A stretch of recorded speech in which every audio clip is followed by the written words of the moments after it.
Good morning po. Tara po at mag-coffee muna tayo. Okay? So, while having my coffee right now, syempre, I have my Bible with me. Or should I say,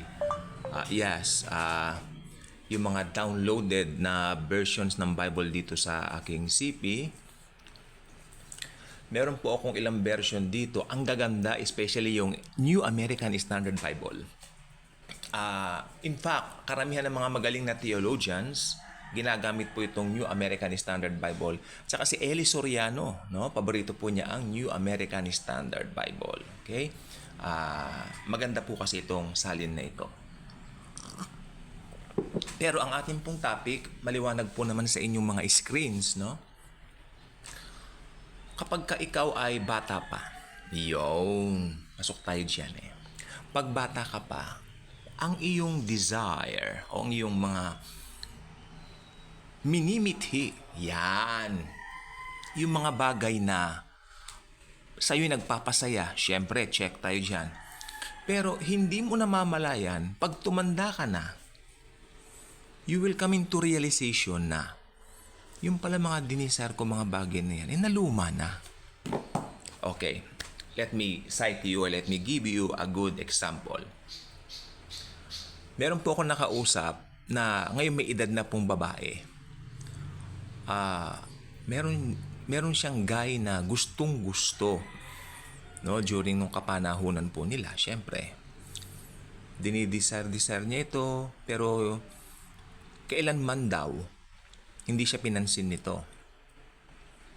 Kausap ko po siya 3 days ago. Sabi niya, useless lang naman kasi. Sabi niya nung bata pa siya. Nag-aaral po siya nung sa UST. Useless naman kasi kung magpapapansin ako dito, ganito, ganyan. Way back in the 80s pa to. Pero hanggang dumating naman yun, tayo sa kabutihan ni Lord, nakapag-asawa siya, nagkaroon siya ng mga anak. Until lately, nagkaroon ng chance na nakita niya itong guy na ito. Nagpasalamat siya sa Lord. Sabi niya, Lord, salamat.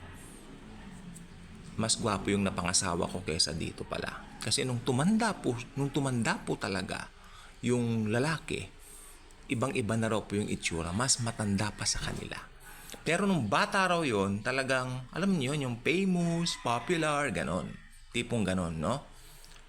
I think yung lalaki, parang crush ng bayan, something like that. Yung mga, alam niyo nun, active sa esports, ganon, into esports. Sabi ko, tita, ano naman pong nangyari? Sabi ko naman, nakita ko lang siya, then parang casual na lang. And then, ang na-realize daw niya, ito nga pong ating pag-uusapan ngayon, meron tayong mga dinidesire nung araw, no? Na, tawag dito, marirealize mo pagdating ng panahon na nagbabago pala. Nag-iibang itsura pag tao. Pero pag gamit naman, naluluma. Like me, dinidesire ko dati nung kapanahunan nung iPhone 6. Naalala ko dati, ang ganda ako. Ganito, ganyan, ganun. And then, sa paglipas ng panahon, hindi ko na malaya, nagkaroon din pala ako noon. Ay, ngayon sira na nga po, di ba?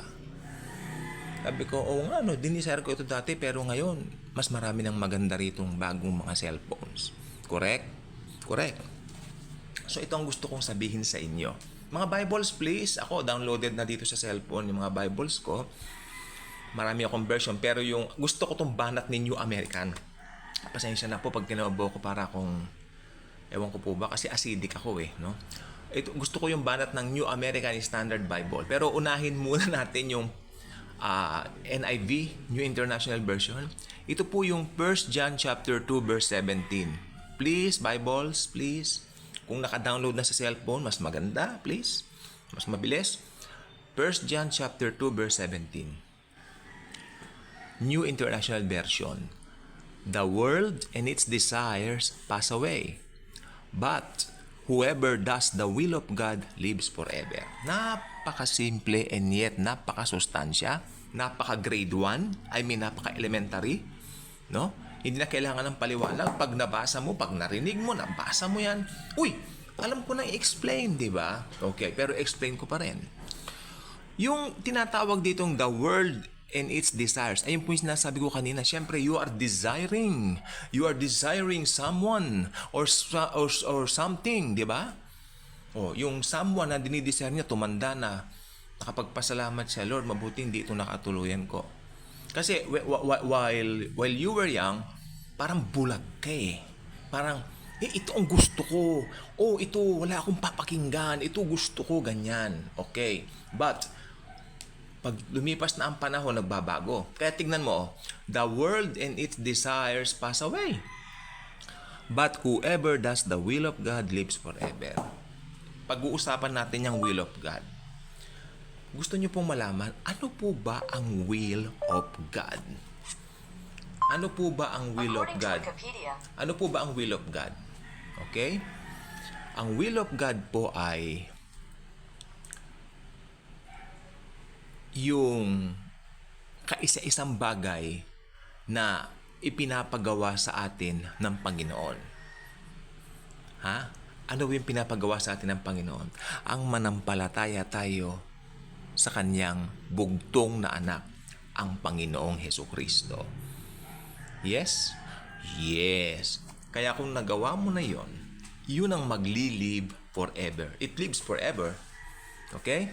Punta tayo sa English Standard Version, which is the popular version as of the moment.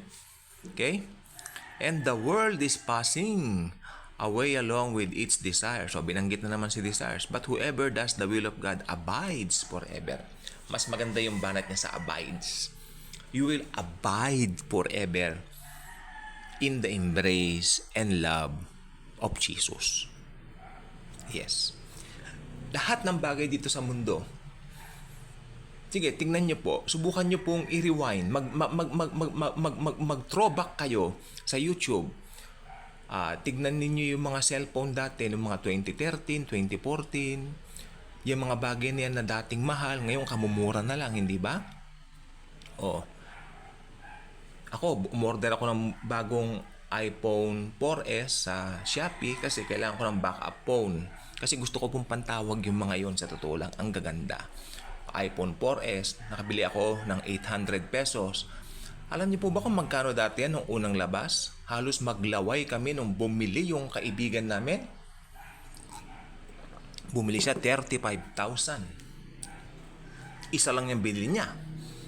Ako sa halagang 1.6, dalawa na yung nabili ko. Isang puti, isang itim. Mga backup phones ko lang po. 'Di ba? So, yung pong sinasabi ko, ngayon 800 na lang, dati binili niyang mahal. So, nagbabago pati value. Alam niyo, pati value ng mga tao nagbabago. Okay, makinig po mabuti. Pag ikaw ay nasa pwesto, halimbawa ikaw ay politiko, mabango ang tingin sa'yo. Pag ikaw ay artista, kasikatan mo, maganda ka, bata ka, mabango at maganda ang tingin sa'yo, gwapo ka. Pero pagdating ng panahon na inuuban na ang buhok mo, puting-puti na ang buhok mo, ang mga roles mo, hindi na kagaya ng dati na lead roles. Ikaw ay lolo o tatay, ganyan na mga roles mo. Nagbabago lang. Yung binili naming kotse dati, daddy ko, ay mahal po yung kotse namin na yon. Ngayon, wala na. Kasi itinirik kami yan sa expressway. Sabi namin, hindi na lang, mas maganda mag-commute, di ba? Pero may plano kami bumili ng bago, hindi naman, I hope next year. Pero right na naman, marami naman tayong jeep, marami tayong mga buses, no? Okay na naman, tapos na yung pandemic. O bakit ka pa bibili ng sasakyan? Para sa amin, pero bibili din kami yan eventually. So, nagbabago po lahat. Yung kotse namin yan na dating bagong-bago ngayon, talagang, ibig ko sabihin, ganun lang ang pinuntahan. Nag-gets po ninyo yun? Kaya wag na wag kayong papayag na hawakan kayo ng mundong ito. Okay? New American Standard Bible. The world, ito yung magandang salin. The world is passing away. Gusto ko yan. The world is passing away and also its lust. Ayun ang gusto ko sabihin kanina. Kanina ang binanggit niya rito, desires. Ngayon ang salin ni New American Standard Bible at naniniwala ako mas accurate to, lust. L-U-S-T-S. Lust. Lust. But the one who does the will of God lives forever. Alam po ninyo yung lust? Lust. Ito yung sobrang dinidesire mo. Last, dito pumapasok yung maling relasyon. both tao may asawa, yung last biglang nag-activate, yan po yun. Yan po yung sinasabi kong last. So, ganyan inihahalin tulad ng Bible lahat ng bagay dito sa daigdig na ito. Okay? And also its last. Pag sinabing daigdig, pag sinabing mundo, nandoon ang last. Kaya ang tanging gamot sa lahat ng bagay na yan ay si Jesus Christ. Huwag kang padadala. O hinahype tayo. O may bago na naman. Walang katapusan. Laging may bago.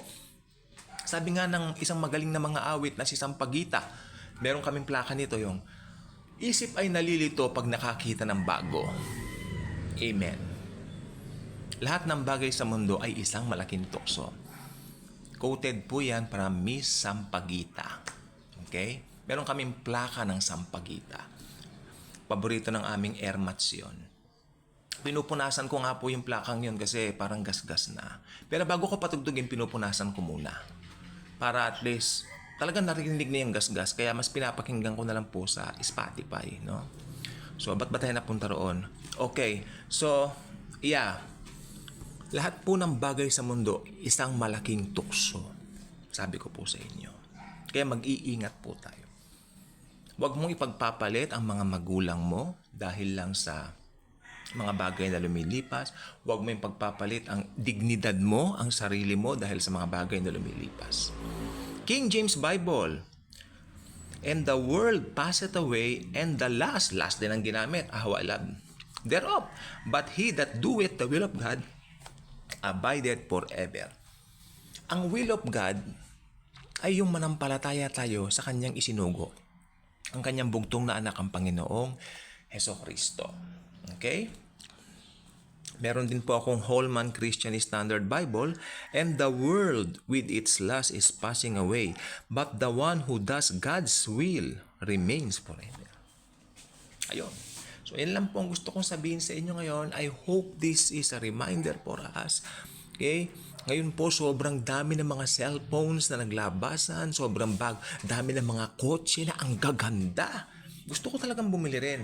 Oo. Pero, ako po kasi ngayon, meron tayong practicalities, mentality. Di ba? So, kung ano yung kaya mo na magpapasaya naman sa'yo, doon ka. Huwag mong pipilitin yung bagay na hindi mo kaya kasi lumilipas lahat yan. Magkakaroon ka yan in time. Diba? Sabi ko nga doon sa iPhone 6 ko nakita ko yung commercial yan. I think 2014. Ang ganda ako. Lumabas yan. Ang presyo, tinignan namin dito sa may SM, Mega Mall. 65,000 pesos. 65,000. Wow. Tapos di ko namamalayan, nagkaroon din naman ako paglipas ng panahon. Mura na lang, di ba? So ayun pong sinasabi ko, lumilipas lahat, pati value. Maganda ka ngayon, wag ka magyabang. Gwapo ka ngayon, wag ka magyabang. Kasi eventually lilipas lahat ng yan. Pero ang hindi lumilipas, yung katotohanan na tinanggap natin si Jesus at yan ay mananatili forever. Kaya kung hindi ka pa nakasubscribe sa ating channel, I invite you to do so. Click the notification bell, share the love of Jesus, share this video, and share His grace. Thank you, and Jesus truly loves us all.